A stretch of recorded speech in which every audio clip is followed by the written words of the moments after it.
ومولانا محمدا عبده ورسوله أرسله الله تعالى إلى كافة الناس بشيرا ونذيرا وداعيا إلى الله بإذنه وسراجا منيرا. أما بعد فأعوذ بالله من الشيطان الرجيم. بسم الله الرحمن الرحيم. ألا إن أولياء الله لا خوف عليهم ولا هم يحزنون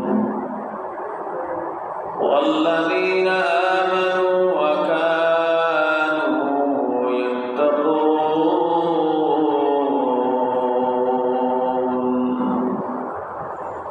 وقال الله تبارك وتعالى في آية أخرى: يا أيها الذين آمنوا اتقوا الله حق تقاته ولا تموتن إلا وأنتم مسلمون.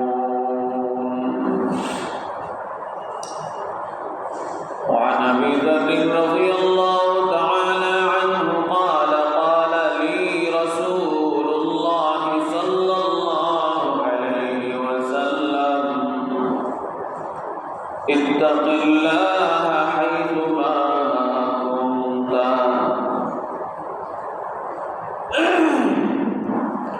واتبع السيئة الحسنة تمحها وخالق الناس بخلق حسن أو كما قال عليه الصلاة والسلام. وعن أبي هريرة رضي الله تعالى عنه قال: قال رسول الله صلى الله عليه وسلم: اتق المحارم تكن أعبد الناس. اللهم صل على محمد وعلى آل محمد كما صليت على إبراهيم وعلى آل إبراهيم إنك حميد مجيد. اللهم بارك على محمد وعلى آل محمد كما باركت على إبراهيم وعلى آل إبراهيم إنك حميد مجيد. اللهم أنزله المقعد المقرب عندك يوم القيامة. سبحانك لا علم لنا إلا ما علمتنا إنك أنت العليم الحكيم. الحمد لله. আল্লাহ তাআলার দরবারে শুকরিয়া আদায় করি যে রব্বুল আলামিন আপনারাও আমার এই মসজিদের ভিতরে শুক্রবার দিন অবনত আসা এবং বসার তৌফিক দান করছেন, তিনি কথাবার্তা বলার শোনার তৌফিক দান করছেন। কালিমাতু শুকর আদায় করি আলহামদুলিল্লাহ। কোরআনে কারীমের সূরা আলে ইমরানের 2টা আয়াত এবং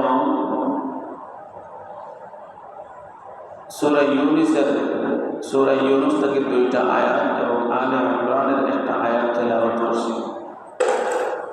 রাসূলুল্লাহ সাল্লাল্লাহু আলাইহি ওয়াসাল্লামের অসংখ্য অগণিত হাদিস থেকে তিরমিজি শরীফ থেকে 2টা হাদিস তেলাওয়াত করছি। আজকে আলোচনা আমরা শুনব তাকওয়া সম্পর্কে। তাকওয়া কি জিনিস, তাকওয়ার কি পরিচয় এবং তাকওয়া অর্জনের জন্য আমাদের সহজ উপায় কি। 3 নম্বর, তাকওয়ার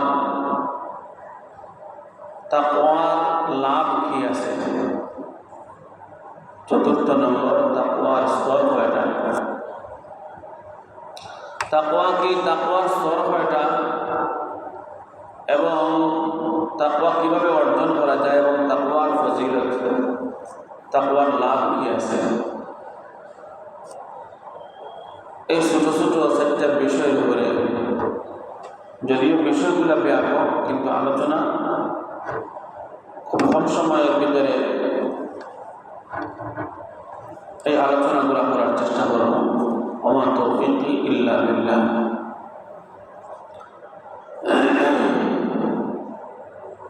কোরআনে কারীম আল্লাহ রাব্বুল আলামিন নাযিল করছেন, আর এই কোরআনে কারীম নাযিল করার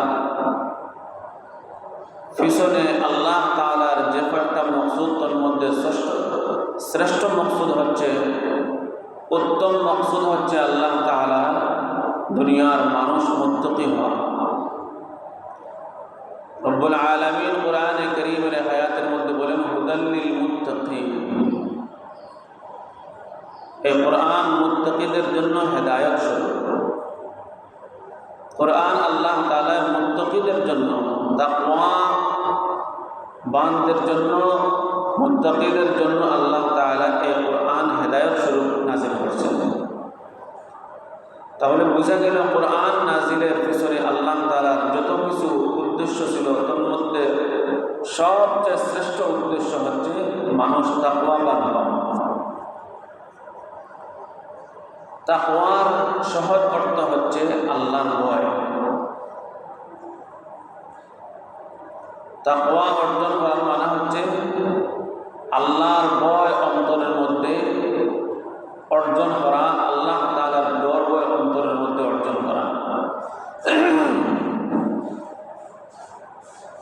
রব্বুল আলামিন কোরআনে কারীমের মধ্যে বলেন ইয়া আইয়ুহাল্লাযীনা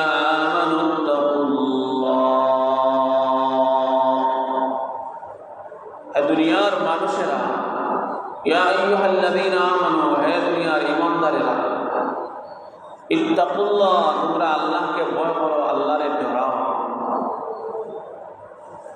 হাক্কা তুকাতিহি, আল্লাহরে যেভাবে ডরানোর মতো সেভাবে ডরাও, হক আদায় করে আল্লাহরে ডরাও।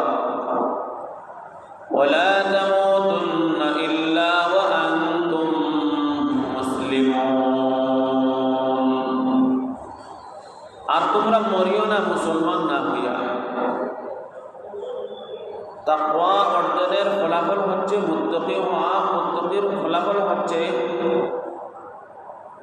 ইসলামের উপরে দুনিয়া থেকে বিদায় হওয়া।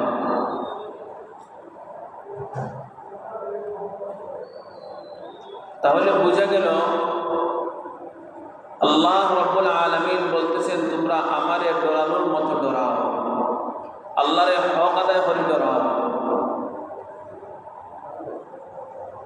কোরআনে কারীমের এক জায়গায়, 2 জায়গায় নয়, বরং আল্লাহ সুবহানাহু ওয়া তাআলা কোরআনে কারীমের কয়েক আয়াত পরপরই আল্লাহ তাআলা তাকওয়ার কথা উল্লেখ করেছেন, আল্লাহরে ডরানোর কথা উল্লেখ করেছেন। কারণ এই কোরআন নাযিলের পিছনে আল্লাহ তাআলার বড় একটা উদ্দেশ্য হচ্ছে মানুষ তাকওয়াবান হওয়া, আল্লাহর ডর অন্তরের মধ্যে স্থাপন করা।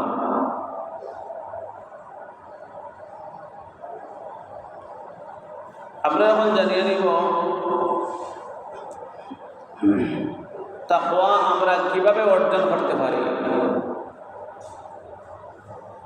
আল্লাহ সুবহানাহু ওয়া তাআলা যে তাকওয়ার কথা আমাদেরকে বলেছেন, তোমরা তাকওয়াবান হও, আল্লাহর ডর অন্তরের মধ্যে লালন করো, আল্লাহরে বেশি করে ডরাও।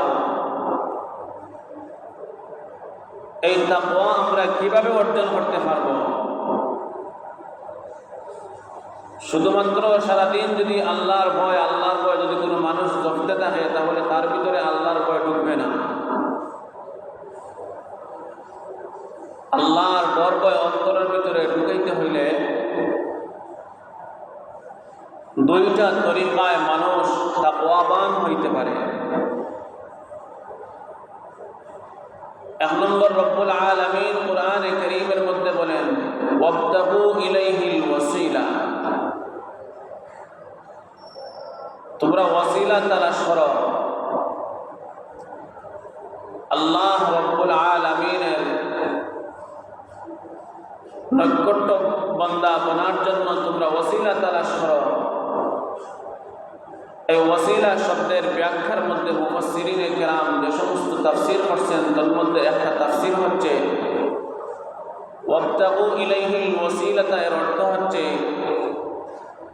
আল্লাহ সুবহানাহু ওয়া তাআলার নৈকট্য বান্দা বনার জন্য যে সমস্ত আমলের প্রয়োজন সেই সমস্ত আমলগুলা তোমরা গুরুত্ব সহকারে আদায় করো।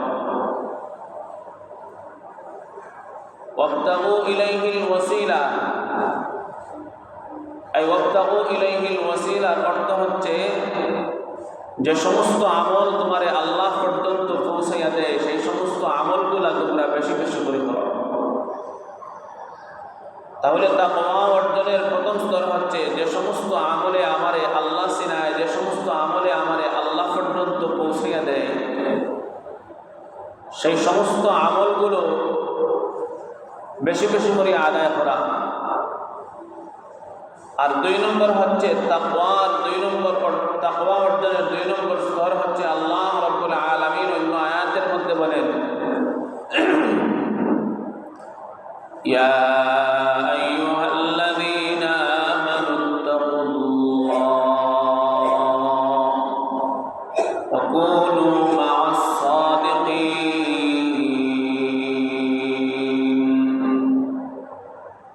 তাকওয়া অর্জনের জন্য দুই নম্বর স্তর হচ্ছে আল্লাহ রাব্বুল আলামিন বলেন, ইয়া আইয়ুহাল্লাযীনা আমানুত্তাকুল্লাহ, হে দুনিয়ার ঈমানদারেরা, ওয়া কুনু মা'আস সাদিকিন, ইয়া আইয়ুহাল্লাযীনা আমানুত্তাকুল্লাহ, হে দুনিয়ার ঈমানদারেরা তোমরা আল্লাহকে বেশি করে ভয় করো। ওয়া কুনু মা'আস সাদিকিন, এবং সত্যবাদীদের সাথে থাকো। আল্লাহ ওয়ালাদের সাথে থাকো, আল্লাহ ওয়ালাদের সাথী হয়ে যাও। দুনিয়ার সিস্টেম অনুযায়ী দুনিয়ার মধ্যে কোনো মানুষ যদি কোনো কাজ শিখতে চায় তাহলে যে ওই কাজ জানে তার আগে সঙ্গী হওয়া লাগে। দুনিয়ার ছোট থেকে ছোট কাজ, কোনো মানুষ যদি হাল চাষ করতে হয় তাহলে আগে একজনের হাল চাষ দেখতে হবে যে সে কিভাবে হাল চাষ করে। দুনিয়ার মধ্যে কোনো মানুষ যদি ডাক্তার হইতে চায় তাহলে আগে সে দেখতে হবে তার আগের ডাক্তার এই রোগের কি চিকিৎসা দিয়েছিল, তার অনুসরণ সে করতে হবে। এইভাবে আল্লাহ রাব্বুল আলামিন বলেন, তোমরা যদি তাকওয়া অর্জন করতে চাও তাহলে মুত্তাকিদের অনুসরণ করো, মুত্তাকিদের সাথী হয়ে যাও, সত্যবাদীদের সাথী হয়ে যাও। এখন প্রশ্ন আসতে পারে যে মুত্তাকি চিনার উপায় কি? আমরা কার সাথী হব, কার অনুসরণ করব, কার সাথী হলে আমরা তাকওয়াবান হতে পারবো? সেটাও আল্লাহ রাব্বুল আলামিন আরেক আয়াতের মধ্যে বলেন, আলা ইন্না আউলিয়া আল্লাহ লা খাউফুন আলাইহিম ওয়া লা হুম ইয়াহজানুন ওয়াল্লাযীনা আমানু ওয়া কানু ইয়াত্তাকুন। আলা হরফে তানবিহ দিয়ে আল্লাহ রাব্বুল আলামিন বলেন, ইন্না আউলিয়া আল্লাহ, নিশ্চয় আল্লাহ তাআলার নৈকট্য বান্দা, আল্লাহ তাআলার নেক বান্দাদের জন্য লা খাউফুন আলাইহিম ওয়া লা হুম ইয়াহজানুন তাদের কোনো চিন্তা নাই, তাদের কোনো কি নাই, খৌফ নাই, ভয় নাই। এখন নেক বান্দা হারা আল্লাহ তাআলা তার পরিচয় দিতে বলেন আল্লাযীনা আমানু ওয়া কানু ইয়াত্তাকুন। নেক বান্দা সিনার দুইটা পরিচয় আল্লাহ তাআলা বলেন। এক নম্বর পরিচয় হচ্ছে যার ঈমানের মধ্যে কোনো ভেজাল নাই, নির্ভেজাল ঈমান যার ভিতরে আছে, ঈমানের মধ্যে কুফর নাই, শিরিক নাই, বেদাত নাই, ঈমানের মধ্যে ঈমান ধ্বংসকারী কোনো আমল তার ভিতরে নাই, এমন কোনো আকীদা এমন কোনো আকীদা লালন করে না যে আকীদার কারণে তার ঈমান ধ্বংস হয়ে যায়। ঈমানের মধ্যে নির্ভেজাল ঈমান আছে। আর দুই নম্বর ওয়া কানু ইয়াত্তাকুন, আর সর্ব অবস্থায় সে আল্লাহ তাআলার ডরাইতে থাকে। যার ভিতরে আল্লাহর ডর আছে সে মানুষ হচ্ছে আউলিয়া আল্লাহ, আল্লাহ তাআলার নৈকট্য বান্দা। আল্লাহ রাব্বুল আলামিন বলেছেন তোমরা সাদিকীনদের সাথী হয়ে যাও, তাকওয়া অর্জনের জন্য সাদিকীনদের অনুসরণ করো, সাদিকীনদের তোমরা কি করো? অনুসরণ করো। এখন আল্লাহ রাব্বুল আলামিন নেক বান্দা কারা তাদের পরিচয় দিয়ে বলতেছেন তাদের মধ্যে দুইটা গুণ থাকবে। এক নম্বর গুণ হবে তাদের ঈমান থাকবে নির্ভেজাল, ঈমানের মধ্যে কোনো কুফর থাকবে না, শিরিক থাকবে না, বেদাত থাকবে না। ঈমানের মধ্যে তার এমন কোনো আকীদা লালন করবে না যে আকীদার কারণে তার ঈমান ধ্বংস হয়ে যায়। নির্ভেজাল ঈমান থাকতে হবে। দুই নম্বর সে সর্বা অবস্থায় আল্লাহ তাআলার ডরাইতে থাকবে। যে মানুষ সর্বা অবস্থায় আল্লাহ তাআলার ডরায় ওই মানুষের কাছ থেকে কখনো নামাজ ছুটবে না, ওই মানুষের কাছ থেকে নামাজ ছুটা দূরের কথা কখনো তাকবীরে হলেও ছুটবে না। যে মানুষের অন্তরের ভিতরে আল্লাহ তাআলার ডর থাকবে ওই মানুষ কখনো মিথ্যা কথা বলতে পারবে না। যে মানুষের ভিতরে আল্লাহ তাআলার ডর থাকবে ওই মানুষ কখনো চুগলখড়ি করতে পারবে না, গীবত করতে পারবে না, পরনিন্দা করতে পারবে না, হাসদ করতে পারবে না, কিনা রিয়া তার মধ্যে থাকবে না। যে মানুষের ভিতরে আল্লাহ সুবহানাহু ওয়া তাআলার ভয় থাকবে ওই মানুষের মাধ্যমে কোনো সুন্নত ছুটা দূরের কথা কোনো নফলও ছুটবে না। অর্থাৎ ওই মানুষ আল্লাহ ওয়ালা, যে মানুষ সর্বা অবস্থায় আল্লাহ তাআলার ডরায়। আর আল্লাহ তাআলার ডরানোর পরিচয় হচ্ছে তার কাছ থেকে কোনো গুনাহ তো হবে না, তার কাছ থেকে কোনো সুন্নত নফলও ছুটবে না। যে মানুষের ভিতরে এই দুই গুণ পাওয়া যাবে সে হবে আল্লাহ ওয়ালা। আর আমাদেরকে আল্লাহ তাআলা নির্দেশ করতেছেন ওই মানুষের তোমরা সাথী হও। যে মানুষ আউলিয়া আল্লাহ হবে, আল্লাহ ওয়ালা হবে, আল্লাহ ওয়ালাদের সাথী হয়ে যাও। আল্লাহ তাআলার সাথী হও, আল্লাহ ওয়ালাদের সাথী হও। আল্লাহ ওয়ালা কারা? যাদের ঈমানের মধ্যে কোনো ভেজাল নাই আর তাদের মধ্যে কোনো গুনাহ হয় না, তাদের মধ্য থেকে কোনো সুন্নত ছুটে না, নফল ছুটে না, ওই মানুষদের তোমরা সাথী হয়ে যাও। হাকিমুল উম্মত আশরাফ আলী থানভী রাহমাতুল্লাহ আলাইহি, হাকিমুল উম্মত আশরাফ আলী থানভী রাহমাতুল্লাহ আলাইহির দরবারে একজন মানুষ 10 বছর তার খেদমত করলো। 10 বছর পরে খেদমত করার পরে ওই মানুষটা হাকিমুল উম্মত আশরাফ আলী থানভী রাহমাতুল্লাহ আলাইহি কিছু না জিগাইয়া তার গাড়ি মুসকি গোল করছে আর বাড়ির মধ্যে ফিরে যাওয়ার জন্য প্রস্তুত। আশরাফ আলী থানভী রাহমাতুল্লাহ আলাইহি তারে ডাকে জিজ্ঞাসা করলেন, আরে ভাই তুমি তো আমার কাছে 10 বছর থাকলে, ওই 10 বছর পরে তুমি আমার কাছ থেকে যারা গিয়ে আমার খানকা থেকে যারা গিয়ে আমার একবারটা জিগাইবা না নি? কোন দুঃখে কোন কারণে তুমি এখান থেকে চলিয়ে যাও? তোমার দুঃখটা আমার একটু শেয়ার করো। সে বলল, হযরত 10 বছর আপনার খেদমত করলাম, কিন্তু 10 বছরে আপনি যে একজন পীর সাহেব, এই পীর সাহেব বলি আমি কোনো প্রমাণ পাইছি না। আশরাফ আলী থানভী রাহমাতুল্লাহ আলাইহি জিজ্ঞাসা করলেন, তুমি যে প্রমাণ পাইছো না করায় এর কারণ কি? তুমি কি পাইছো না আমার মধ্যে সেটা বলো। সে বলল, হযরত আপনার মধ্যে আমি এই 10 বছরের জিন্দগির মধ্যে আপনার কাছ থেকে কোনো অলৌকিক ঘটনা আপনার কাছ থেকে হয় নাই। অনেক পীর সাহেবগুলোর কাছ থেকে অনেক অলৌকিক ঘটনা ঘটে, কিন্তু আপনার কাছ থেকে কোনো অলৌকিক ঘটনা পাইছি না। আমি বুঝলাম আপনি কোনো ফির নাই। আশরাফ আলী থানভী রহমতুল্লাহ আলাইহি বললেন, ভাই তুমি আমার কাছে থাকার প্রয়োজন নাই, তবে তোমার কাছে আমি একটা প্রশ্ন করতে পারি, তুমি আমারে বলো এই 10 বছর আমার কাছে ছিলাই, বলো এই 10 বছরের মধ্যে আমার কাছ থেকে কোনো গুনাহ হয়েছিল কিনা, আমার কাছ থেকে কোনো গুনাহ হয়েছিল কিনা বলো।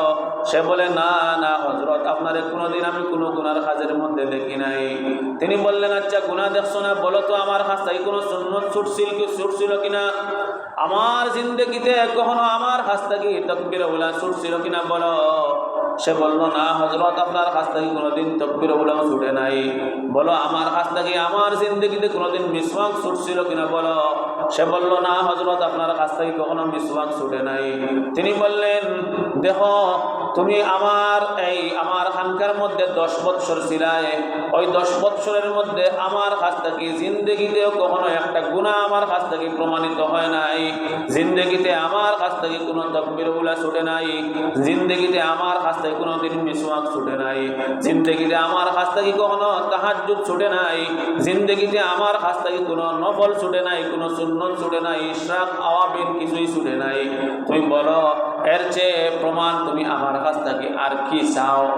একজন আউলিয়া আল্লাহ হওয়ার জন্য কেরামতি জরুরি নয়, একজন আউলিয়া আল্লাহ হওয়ার জন্য সর্বপ্রকার গুনাহ থেকে বাঁচা জরুরি, এবং তার কাছ থেকে সর্বা অবস্থায় আল্লাহর ডর অন্তরের মধ্যে লালন করিয়া সর্বা অবস্থায় সে সুন্নত নফল ওয়াজিব তো আছেই আছে, সুন্নত নফল মুস্তাহাব তার কাছ থেকে ছুটবে না। দুনিয়ার মধ্যে অনেক, বর্তমানে বাংলাদেশের মধ্যে অনেক পীর সাহেব আছে, কিন্তু পীরের নামে বন্ডামি করে, তার মধ্যে কোনো ফিরাকিত দূরের কথা। আল্লাহ রাব্বুল আলামিন যে বলছেন, আলা ইন্না আউলিয়া আল্লাহ লা খাউফুন আলাইহিম ওয়ালা হুম ইয়াহজানুন ওয়াল্লাযীনা আমানু ওয়া কানু ইয়াত্তাকুন। আউলিয়া আল্লাহদের দুইটা পরিচয়। এক নম্বর পরিচয়, তার ঈমান থাকবে নির্ভেজাল। কিন্তু আমাদের বাংলাদেশে কত পীর আছে, তার ঈমানের মধ্যে শিরিক আছে, কুফর আছে, বেদাত আছে, হাসদ আছে, রিয়া আছে, কিনা আছে, তার ঈমান নাই। অনেকের ঈমান তো নাই, আবার পীর সাহেব দাবি করে। ওয়াল্লাযীনা আমানু ওয়া কানু ইয়াত্তাকুন। তাকওয়া অর্জন করলে ওই মানুষের জিন্দেগিতে নফল ছুটবে না, সুন্নত ছুটবে না, ওয়াজিব ছুটবে না, তাকবীর উলা ছুটবে না। কিন্তু কত পীর সাহেব নিজের পীর দাবি করে, কিন্তু কোনোদিন ফজরের নামাজও পড়ে না, কোনোদিন কোনো ওয়াক্তের নামাজও পড়ে না, কোনো সুন্নতের কোনো খবর নাই, কোনো ফরজের কোনো খবর নাই, বেহায়া বেপর্দা অবস্থায় চলাফেরা করে, আবার সে পীর সাহেব দাবি করে। এজন্য আল্লাহ রাব্বুল আলামিন আউলিয়া আল্লাহদের দুইটা পরিচয় তুলে ধরছেন, ওয়াল্লাযীনা আমানু ওয়া কানু ইয়াত্তাকুন। আউলিয়া আল্লাহদের দুইটা পরিচয়। এক নম্বর, তার ঈমান থাকবে নির্ভেজাল। দুই নম্বর, আউলিয়া আল্লাহদের পরিচয় হচ্ছে সে সর্বা অবস্থায় আল্লাহরে ডরাইতে থাকবে। ঘুমাইলেও আল্লাহরে ডরায়, সজাগ থাকলেও আল্লাহরে ডরায়, একা থাকলেও আল্লাহরে ডরায়, খানকাত থাকলেও আল্লাহরে ডরায়, সর্বা অবস্থায় আল্লাহ তাআলার ডরাইতে থাকে। অর্থাৎ একা অবস্থায়ও তার কাছ থেকে কোনো গুনাহ কখনো সংগঠিত হয় না। ওই মানুষ হচ্ছে আউলিয়া আল্লাহ। তাদের ব্যাপারে আল্লাহ তাআলা বলছেন, তোমরা তাদের সাথী হয়ে যাও, তোমরা তাদের সংস্রব অর্জন করো, দেখবা তোমরাও একদিন আল্লাহ ওয়ালা হয়ে যাইতে পারবা। এজন্য আউলিয়া আল্লাহ যারা আছে তাদের নিকটে কিছু কিছু সময় বসা এবং তাদের কাছ থেকে তাদের আমলগুলা দেখা। দেখবেন আউলিয়া আল্লাহ যারা আছে তাদের প্রত্যেকটা আমল সুন্নত অনুযায়ী, তাদের প্রত্যেকটা আমল সুন্নত অনুযায়ী, তাদের কাছ থেকে কখনো সুন্নত ছুটে না। বলিয়াও কোনোদিন মসজিদও বাপ হয়ে ঢুকতো না। তাদের এমন অভ্যাস হয়ে যায় যে অভ্যাস এমন হয়ে যায়, তাদের অভ্যাসগুলো সুন্নতে পরিণত হয়ে যায়। বলিয়াও কোনোদিন বাম পায়ে মসজিদে ঢুকতো না, বলিয়াও কোনোদিন সুন্নতের খেলাফ কোনোদিন কোনো কাজ করতো না। এরা হচ্ছে আউলিয়া। তাহলে আউলিয়া আল্লাহ আমরা কার অনুসরণ করতাম? আল্লাহ তাআলা বলছেন আউলিয়া আল্লাহদের। মুত্তাকি হওয়ার 2 নম্বর স্তর কি? যে সাদিকিনদের তোমরা কি হয়ে যাও, সাথী হয়ে যাও, তোমরা তাকওয়াওয়ালা হইতে পারবা। তাহলে তাকওয়া অর্জন করার 2 নম্বর পথ সাদিকিনদের কি হওয়া, সাথী হওয়া। এখন আসেন তাকওয়ার স্তর কয়টা আছে? দুনিয়ার মানুষ কোন স্তরের তাকওয়াবান হওয়ার জন্য আল্লাহ তাআলা বলেছেন? আল্লাহ রাব্বুল আলামিন বলেন, ইয়া আইয়ুহাল্লাযীনা আমানুত্তাকুল্লাহ হাক্কা তুকাতিহি ওয়া লা তামুতুন্না ইল্লা ওয়া আনতুম মুসলিমুন। তোমরা আল্লাহ তাআলার ডরাও, ডরানোর মতো ডরাও, হক আদায় করে ডরাও, আর মুসলমান না হইয়া তোমরা কবরের মধ্যে আসিও না। তাহলে বোঝা গেল আল্লাহ তাআলার ডরানোর মধ্যে স্তর আছে। আল্লাহ তাআলার ডরানোর মধ্যে প্রথম স্তর কি?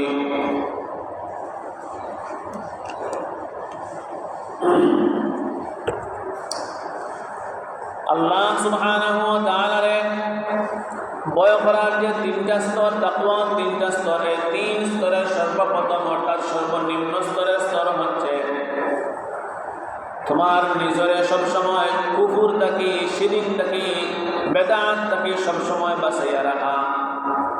নিজরে 3টা কাজ থাকি বাঁচাইয়া রাখা। 1 নম্বর কুফর থাকি বাঁচাইয়া রাখা, শিরিক থাকি বাঁচাইয়া রাখা, বেদাত থাকি বাঁচাইয়া রাখা। তাকওয়ার এটা নিম্ন স্তর, এটা সর্বনিম্ন স্তর। এজন্য এই স্তর যদি কোনো মানুষ অর্জন করতে পারে, সে বুঝে যাবে সে নিম্ন স্তরের মুত্তাকি। তার ঈমানের মধ্যে কুফর নাই, শিরিক নাই, বেদাত নাই। ধরে নেওয়া যায় আমাদের সমাজের মানুষগুলো নিম্ন স্তরের মুত্তাকি, আমাদের ঈমানের মধ্যে কুফর নাই, শিরিক নাই, বেদাত নাই। যে মানুষের ঈমানের মধ্যে কুফর নাই, শিরিক নাই, বেদাত নাই, ওই মানুষ নিম্ন স্তরের মুত্তাকি। আর 2 নম্বর স্তরের মুত্তাকি হচ্ছে যে মানুষ সর্বা অবস্থায় হারাম এবং কবিরা গুনাহ থেকে বাঁচিয়া থাকে। যে মানুষের কুফর নাই, শিরিক নাই, যে মানুষের ঈমানের মধ্যে কুফর নাই, শিরিক নাই, বেদাত নাই, সে নিম্ন স্তরের। আমাদের সমাজের অনেক মানুষ আছে তার ঈমান ঠিক আছে, নামাজ ঈমান ঠিক আছে, তার ঈমানের মধ্যে কুফর নাই, ঈমানের মধ্যে শিরিক নাই, ঈমানের মধ্যে বেদাত নাই, কিন্তু ওই মানুষটা আবার নামাজ পড়ে না, ওই মানুষটা আবার চুরি করে, ওই মানুষটা আবার মিছা মাতে, ওই মানুষটা আবার গুনার কাজের মধ্যে জড়িত হয়। তাহলে বোঝা গেল সে নিম্ন স্তরের মুত্তাকি। কিন্তু আল্লাহ তাআলা যে স্তরের মুত্তাকি হওয়ার কথা বলেছেন, এই স্তরের মুত্তাকি হইতে পারে না। তাহলে আল্লাহ সুবহানাহু ওয়া তাআলা মুত্তাকি হওয়ার জন্য যে স্তরের কথা উল্লেখ করছেন, ওই স্তর কোনটা? এই স্তর হচ্ছে 3 নম্বর স্তর। কিন্তু মুত্তাকির 2 নম্বর স্তর হচ্ছে যে মানুষটা সর্ব অবস্থায় গুনাহ থেকে বাঁচিয়া থাকে। যে মানুষটায় ঘুমাইলেও তার মধ্যে থেকে কোনো গুনাহ হয় না।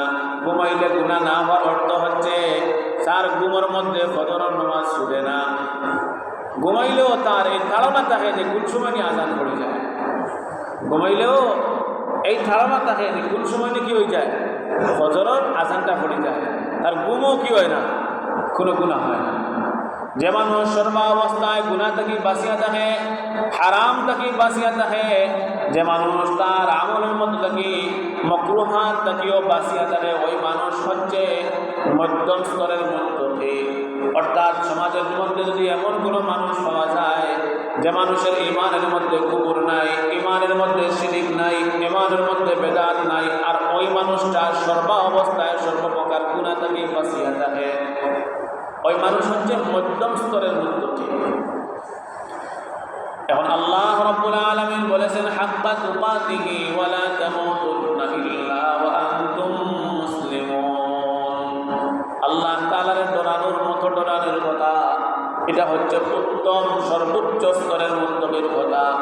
রব্বুল আলামিন যে বলেছেন হাক্কা তুকাতিহি, সর্বোচ্চ স্তরের মুত্তাকির কথা, ওই সর্বোচ্চ স্তরের মুত্তাকি কে? সর্বোচ্চ স্তরের মুত্তাকি ওই মানুষ যে মানুষের অন্তর সর্বা অবস্থায় আল্লাহ তাআলা হাজির থাকে, যার অন্তরের মধ্যে সর্বা অবস্থায় আল্লাহ তাআলা হাজির। যে মানুষ কখনো আল্লাহ তাআলা থেকে গাফিল হয় না, যে মানুষের অন্তর কখনো আল্লাহ তাআলা থেকে গাফিল হয় না, যে মানুষের অন্তরের মধ্যে সর্বাবস্থায় আল্লাহ তাআলা আছেন, তার জ্ঞান ধারণা সবসময় থাকে আল্লাহ তাআলার নিয়া, তার জ্ঞান ধারণা থাকে সবসময় আখিরাত নিয়া, তার জ্ঞান ধারণা থাকে সবসময় দ্বীন নিয়া, তার জ্ঞান ধারণা থাকে সবসময় সুন্নত নফল নিয়া। অর্থাৎ ওই মানুষ সওয়াব ছাড়া আর দুনিয়ার অন্য কোনো কিছু বুঝে না, অন্য কোনো কিছু তার অন্তরের মধ্যে জায়গা দেয় না। যে মানুষের অন্তরের মধ্যে শুধুমাত্র আল্লাহ তাআলার চিন্তাধারা যার অন্তরের ভিতরে, ওই মানুষ হচ্ছে হাক্কা তুকাতিহি, অর্থাৎ সর্বোচ্চ স্তরের মুত্তাকি। আল্লাহ রাব্বুল আলামিন সেই কথাই বলেছেন, ইয়া আইয়ুহাল্লাযীনা আমানু তাকুল্লাহা হাক্কা তুকাতিহি ওয়া লা তামুতুন্না ইল্লা ওয়া আনতুম মুসলিমুন। তাহলে আমরা প্রথমে পাইলাম তাকওয়ার পরিচয়, 2 নম্বর তাকওয়া অর্জন করার 2টা পথ, আর এখন পাইলাম তাকওয়ার 3টা স্তর। এখন আসেন তাকওয়ার লাভ। তাকওয়া অর্জন করলে আমাদের কি ফায়দা আছে, আমাদের কি লাভ হবে? আল্লাহ রাব্বুল আলামিন বলেন, ওয়ালাউ আন্না আহলুল কুরা আমানু ওয়াত্তাকাউ লাফাতাহনা আলাইহিম বারাকাতিম মিনাস সামাই ওয়াল আরদ। যদি বস্তিওয়ালার মানুষগুলো ঈমান আনত, আর যদি ওয়ালাউ আন্না আহলুল কুরা আমানু ওয়াত্তাকাউ, তারা ঈমান আনার পরে যদি আমি আল্লাহর ডরাইতে থাকতো, লাফাতাহনা আলাইহিম বারাকাতিম মিনাস সামাই ওয়াল আরদ, আমি আল্লাহ আসমান আর জমিনের বরকতের দরজা খুলিয়া দিলাম। অর্থাৎ দুনিয়ার মানুষগুলো যদি আল্লাহর উপরে নির্বিচার ঈমান আনে, আর ওই মানুষগুলো যদি আল্লাহর ডরাইতে থাকে, তাহলে আল্লাহ তাআলা আসমান আর জমিনের বরকতের দরজা খুলিয়া দিলেন। আসমান এবং জমিনের বরকতের দরজা আল্লাহ তাআলা কোন সময় খুলিয়া দেয়? যে সময় মানুষগুলো কি হয়ে যায়, মুত্তাকি হয়ে যায়। হযরত ঈসা আলাইহিস সালাতু ওয়াস সালাম দুনিয়ার মধ্যে যে সময় আগমন করবেন, ঈসা আলাইহিস সালাতু ওয়াস সালাম দুনিয়ারে এমনভাবে পরিচালিত করবেন, দুনিয়ার কোনো মানুষ বেদিন থাকবে না, দুনিয়ার একটা মানুষও আল্লাহ তাআলা থেকে তার অন্তর গাফিল থাকবে না। এই জন্য সেই সময় আল্লাহ সুবহানাহু ওয়া তাআলা দুনিয়ার মানুষকে এত সম্পদ দান করবেন, এত সম্পদ দান করবেন, মানুষগুলো টেহার গাঠি লইয়া কান্দে দি বইয়া বইয়া লইয়া রাস্তা বাহির হইব, যাকাত দিত, কিন্তু কোনো মানুষ তার যাকাত গ্রহণ করবে না। ওই পরে ভাই, আমার কাছে যে সোনার খনি আছে, ওই খনি তুইবার জায়গা নাই, আমার কাছে যে টেকাগুলা আছে, ওই টেকা তুইবার জায়গা পাইলাম না, আর তোর টেকাগুলা আমি কোন জায়গায় থইলাম? আল্লাহ তাআলা কিভাবে তাদের বরকত দান করবেন? কারণ দুনিয়ার মধ্যে এই সময় একটা মানুষও আল্লাহ তাআলা থেকে গাফিল নয়। ঈসা আলাইহিস সালাতু ওয়াস সালামের মেহনতে ওই শেষ সময়ের মানুষগুলো আল্লাহ তাআলার প্রতি এত আস্থাশীল হবে, তাদের ঈমান এত মজবুত হবে, তাদের তাকওয়া এত মজবুত হবে। এই জন্য আল্লাহ রাব্বুল আলামিন আসমান আর জমিনের বরকতের দরজা খুলিয়া আসমান আর জমিনের মধ্যে যত সম্পদ আছে আল্লাহ তাআলা তাদের সব কিছু দিয়া দিলেইবা। তাহলে তাকওয়ার একটা ফজিলত হচ্ছে দুনিয়ার মধ্যে আল্লাহ তাআলা তোমার কি করবা? তোমার অঢাল সম্পত্তি দান করবা, তোমার কোনো চিন্তা থাকবে না। আল্লাহ তাআলা যেখানে বলেছেন, আলা ইন্না আউলিয়া আল্লাহ লা খাউফুন আলাইহিম ওয়া লা হুম ইয়াহজানুন, তার দুনিয়ার মধ্যে কোনো চিন্তা থাকবে না, আখিরাতের মধ্যে কোনো চিন্তা থাকবে না। লা খাউফুন আলাইহিম, তার কোনো ভয় থাকবে না, ওয়া লা হুম ইয়াহজানুন, তার মধ্যে কোনো চিন্তা থাকবে না। অর্থাৎ তার খৌফ, তার ডর যত জিনিস হয় আল্লাহ তাআলা কত জিনিস থেকে তার হেফাজতে রাখবে, যত জিনিসে তারা চিন্তিত করে আল্লাহ তাআলা অত জিনিস থেকে তার হেফাজতে রাখবে। অন্য আয়াতের মধ্যে আল্লাহ রাব্বুল আলামিন বলেন, ওয়া মান ইয়াত্তাকিল্লাহা ইয়াজআল লাহু মাখরাজা ওয়া ইয়ারযুকুহু মিন হাইথু লা ইয়াহতাসিব।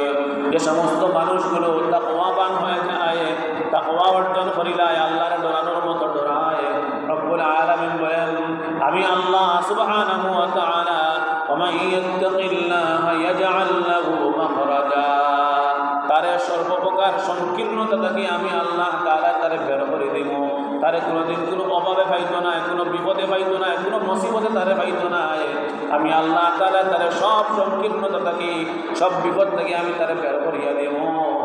তারপরে আল্লাহ রাব্বুল আলামিন বলেন ওয়ায়ারযুকুহু মিন হাইসু লা ইয়াহতাসিব, আর তারে এমন জায়গা থেকে তারে রিজিক দান করব যেটা সে কখনো কল্পনা করতে পারে না। তাহলে আমরা দুনিয়ার মধ্যে দেখতে পাই তাকওয়া অর্জন করলে আল্লাহ রাব্বুল আলামিনে তারে সর্বপ্রকার সংকীর্ণতা থেকে হেফাজতে রাখবা। 2 নম্বর তারে এমন জায়গা থেকে রিজিক দান করবা যেটা সে কখনো কল্পনা করতে পারে নাই। আমাদের সমাজের কত মানুষ ডেইলি হাজার হাজার টাকা ইনকাম করে, তার মাসও দেখা যায় 1 লক্ষ 2 লক্ষ টাকাও ইনকাম করে, কিন্তু তারপরেও দেখা যায় তার ঘর থেকে অভাব দূর হয় না। কত মানুষের অভিযোগ রুজি তো করে ঠিক মতো, কিন্তু অভাব দূর হয় না। এর পিছনে কারণ তোমার মধ্যে নমাজ ঠিক মতো নাই, তোমার মধ্যে তোমার ইমান বেজাল, আমল বেজাল, এই জন্য তোমার মধ্যে কি নাই, বরকত নাই। তোমার যদি ইমানের বেজাল থাকতো, আর যদি তোমার ভিতরে তোমার আল্লাহর ভয় থাকতো, আমলগুলা ঠিক থাকতো, আমলের মধ্যে বেজাল থাকতো না, তাহলে তুমি অল্পর মধ্যেই বরকত পাইলে যা। এটাই আল্লাহ তাআলা বলেছেন, তুমি তাকওয়াবান হয়ে যাও। ওয়ালাউ আন্না আহলাল কুরা আমানু ওয়াত্তাকাউ লাফাতাহনা আলাইহিম বারাকাতিন মিনাস সামাই ওয়াল আরদ। তাকওয়াবান হয়ে গেলে আমি আল্লাহ আসমান এবং জমিনের বরকতের দরজাটা তার জন্য খুলিয়া দিতাম। তাহলে আল্লাহ তাআলা বলতেছেন তাকওয়া অর্জন করো। তাহলে আমরা আজকে পাইলাম তাকওয়া কি এবং তাকওয়া অর্জনের সহজ উপায় কি, তাকওয়ার স্তর কয়টা এবং তাকওয়ার ফজিলত কি। আল্লাহ তাআলা আপনারা আমার এখানে আমল করার তৌফিক দান করুন। ওয়া আখির দাওয়ানা আলহামদুলিল্লাহ।